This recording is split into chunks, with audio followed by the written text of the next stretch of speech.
하세요.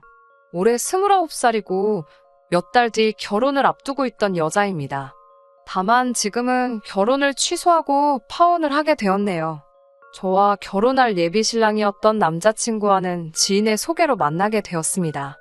연애 1년, 짧은 기간이지만 저에게 맞춰주고 저를 지극정성으로 아껴주는 모습에 결혼을 결심하게 되었고, 이 남자의 청혼에 응하게 되었습니다. 예비 신랑은 정말 저에게 헌신적이었어요. 파혼을 결정함에 있어서도 사실 속으로는 이 남자가 진짜 잘못한 게 있나? 하는 생각도 몇 번을 하게 되었습니다. 말씀드렸다시피 연애하면서 저에게 참 잘했어요. 저도 연애 경험이 아예 없던 것이 아니라 전에 만나던 사람들과 비교될 정도로 저에게 지극정성인 모습이 신기해서 오빠 같은 사람은 처음이라고 물으며 제가 그렇게 잘해줄 정도로 좋은 거냐고 물어본 적이 있어요. 예비 신랑은 저에게 자기가 저를 좋아하는 것도 있기는 하지만 자기는 자기 아버지가 어머니에게 하는 걸 보고 잘한 게 있어서 더 그런 것 같다고 하더라고요. 이렇게 말한 것처럼 예비 신랑은 부모님에 대한 자부심이 엄청 강한 사람이었어요. 두 분이 사이가 좋다는 걸 입버릇처럼 말하곤 했으니까요.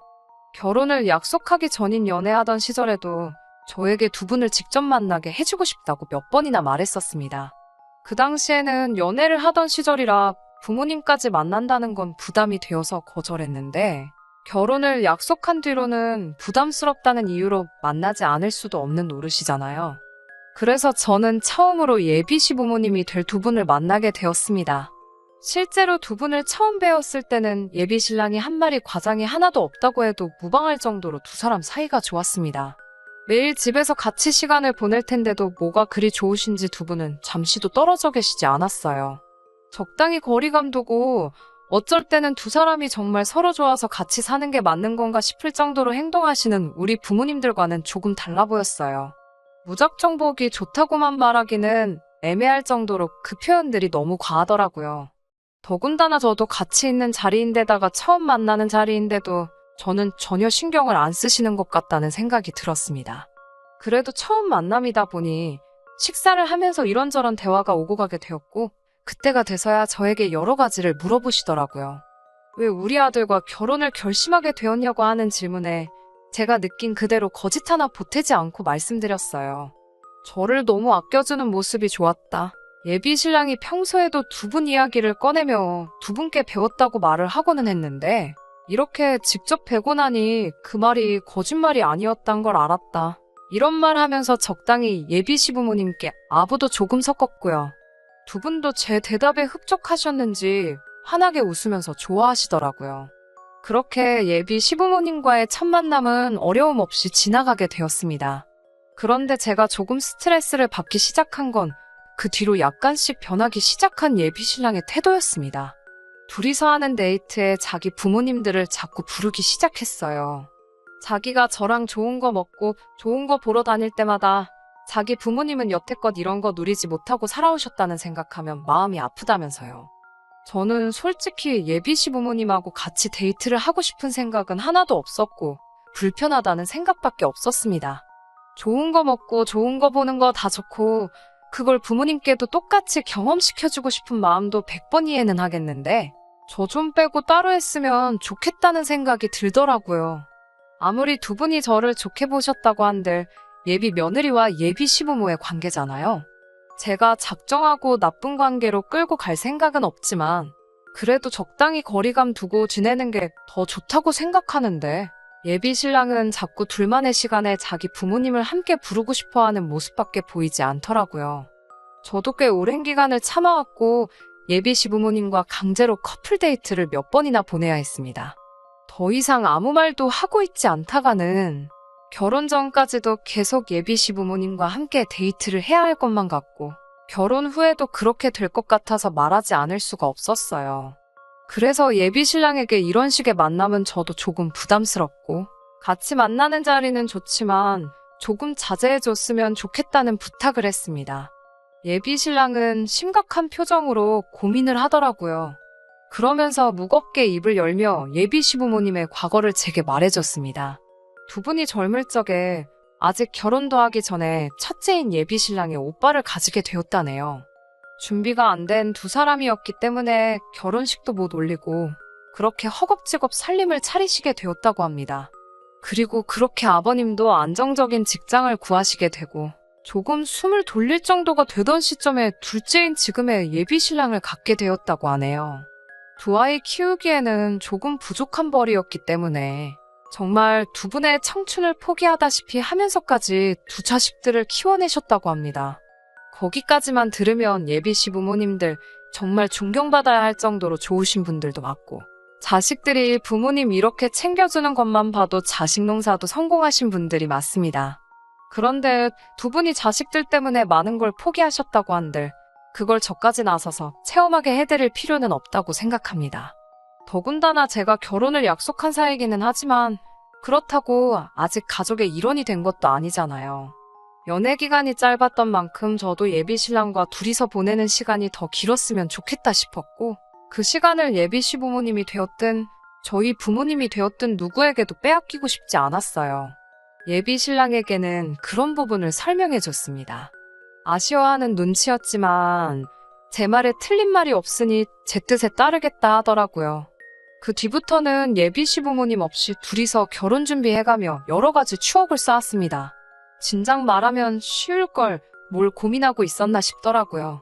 여기까지는 정말 아무런 사건 사고 없었고 이대로 결혼식을 올리게 되겠지 하고 생각하고 있던 와중에 예비 신랑이 오랜만에 시부모님과 함께 자리를 마련했더라고요. 저도 별다른 마음 없이 그 자리에 참석했습니다. 더 이상 예비 시부모님이 우리 데이트에 같이 나오시지 않기도 했었으니까요. 그런데 그 자리에서 예비 시부모님이 충격적인 발표를 하더군요. 예비 신랑과의 데이트를 함께 즐기는 걸 훨씬 더 초월한 말도 안 되는 사안을 마치 그렇게 할 것이라고 통보하듯이 전하셨습니다. 처음에는 예식장을 좀 더 큰 사이즈로 알아보라는 말을 하시기에 어차피 인원 제한 때문에 하객을 무작정 많이 부르시지 못할 텐데 왜 그렇게 하객 욕심을 내시는 거지 하고 의아하게 생각했어요. 그런데 그게 하객 때문에 그러는 게 아니시더라고요. 두 분은 저희 결혼식에서 두 분의 결혼식까지 같이 올리고 싶다는 충격적인 말을 해오셨습니다. 말 그대로 합동 결혼식을 하자는 거예요. 두 분이 여태껏 결혼식 한 번 올리지 못한 한을 풀어보고 싶다고 하시더라고요. 결혼식 못 올린 거 평생의 한이 될 수도 있다는 부분은 이해를 합니다. 리마인드 웨딩으로 한 번 더 식을 올리시는 부부가 요즘 많다고 들었는데 당연히 하실 수 있어요. 그런데 왜 하필 그걸 제 결혼식 날 하겠다는 건지 저는 도무지 이해가 가지 않았습니다. 하객으로 친척이나 지인들까지 다 올 텐데 온 김에 한 번에 해버리는 게 좋지 않냐고 하시는데 도무지 저에게는 그게 설득처럼 들리지 않고 억지를 부린다는 느낌을 받게 하더군요. 옆에서 예비 신랑은 한술 더 떠서 이미 이 사실을 알고 있었던 것 마냥 저한테 그렇게 해줄 거지? 하면서 기대하는 눈빛을 보내고 있고 또 다른 효자인 아주버님도 따라오셔서는 저보고 꼭 그렇게 해달라고 하더라고요. 상식이 있다면 제가 거부감 느끼는 게 당연한 일일 텐데 거기에 온 가족이 나서서 왜 이해를 못 해주느냐는 듯이 저를 오히려 나쁜 사람으로 몰아가고 있으니 아주 미치고 팔짝 뛸 노릇이더라고요. 점점 열불이 나기 시작하다가 결국에는 저도 폭발을 하게 되었습니다. 결혼을 아직 안 한 아주버님에게는 그렇게 하고 싶으면 네 결혼식 날 해드려라. 나는 내 결혼식 날 죽어도 못하겠다라고 말해줬습니다. 이미 질러버린 이상 예비 시부모님께도 아무 말 하지 않을 수 없었어요. 두 분이 어떤 인생을 살아오셨는지는 두 분 아들한테 몇 번이고 들어서 잘 알고 있다. 그래도 이건 너무 경우가 아닌 것 같다. 하객을 이유로 우리 결혼식에서 두 분이 식을 올리는 것 또한 이해가 되지 않는다. 두 분의 결혼을 축하해줄 분들이라면 두 분이 따로 식을 올린다고 해도 참석해 주실 거고 축복해 주실 거라고 생각한다. 혼주석에 계셔야 할 분들이 신부 입장할 때 나란히 웨딩드레스 입고 나오는 모습 생각해봐라. 생각만 해도 우습지 않느냐고요. 혼주석에 앉아 계시는 우리 부모님은 또 무슨 잘못이냐? 아무리 그래도 사돈이 될 사람들인데 너무 쉽게 생각한 것 아니시냐고. 할 말 다 떠들고 나니까 저도 더는 할 말이 없고 이제 이 사단이 난 거? 저는 이 결혼 안 해도 그만이니까 알아서 하시라고 하고 자리를 뛰쳐나왔습니다. 예비 신랑이 헐레벌떡 저를 쫓아나오길래 저한테 사과하러 온 건 줄 알았는데 자기 부모님들한테 말버릇이 그게 뭐냐고 화를 내더군요. 그래서 저도 너는 마누라 될 사람한테 그게 뭐 하는 짓이냐고 말하고 뺨싸다귀를 한 대 올려쳤습니다.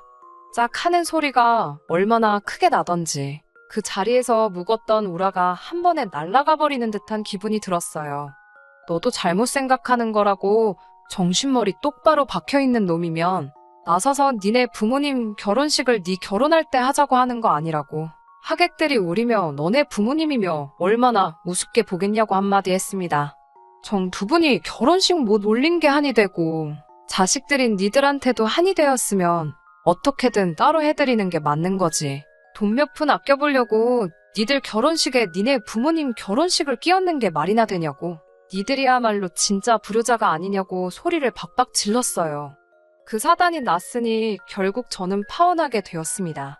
웃기는 사실은 제가 그렇게 소리치고 간 상황에서 예비 시부모님은 뭐라도 크게 깨달으신 건지 저를 엄청 마음에 들어 하셨다고 하네요.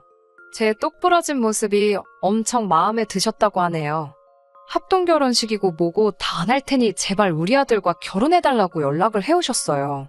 하지만 저는 싫다고 했습니다. 그때까지야 남편 될 사람이 효자인 건 진작에 알고 있었지만 고쳐 써먹지도 못할 천하의 머저리인 건 몰랐다고요.